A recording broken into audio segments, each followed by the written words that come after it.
Dual Power of Convenience. Written by Chautona Havig. Narrated by Christa Delsorbo. Chapter 1. June 9th. This isn't what I had in mind when I decided to open a mobile bookstore.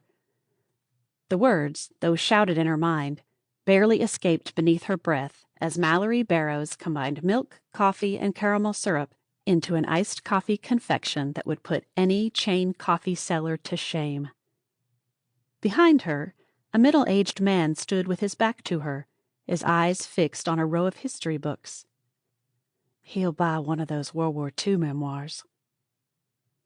In the first weeks of her fledgling little business, she'd have been thrilled with the sale of a $5 book, but even without opening the 3 bills she'd received that morning, Mallory knew it wouldn't touch the deficit they'd produce in her barely solvent accounts. Still, added to a $4 coffee, that would at least bring the hour's sales past minimum wage. "Mr. Hillier, I've got your iced salted caramel. Anything else today? I have caramel apple cookies. That would be heavenly with it." "I'll take 2. He pulled a book, Diaries of World War II Pilots, of course, from the shelf and handed it to her. "This 2. Maybe it wasn't fair, but Mallory needed the money. "I have one on German POWs in England in a box somewhere.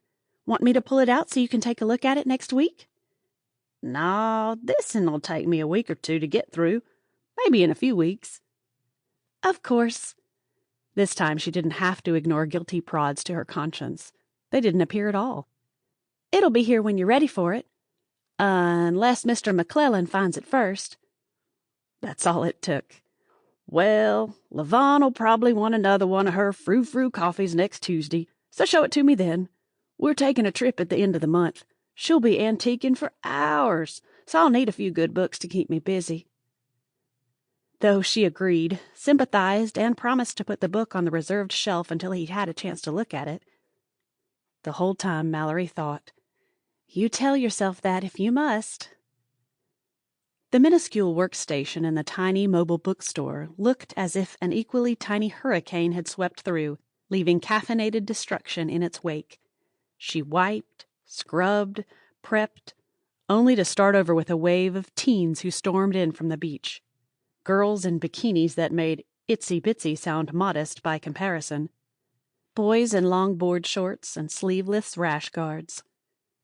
6 more variations of iced coffee and another massive cleanup later, she finally had a break. Not one Sample complete. Ready to continue?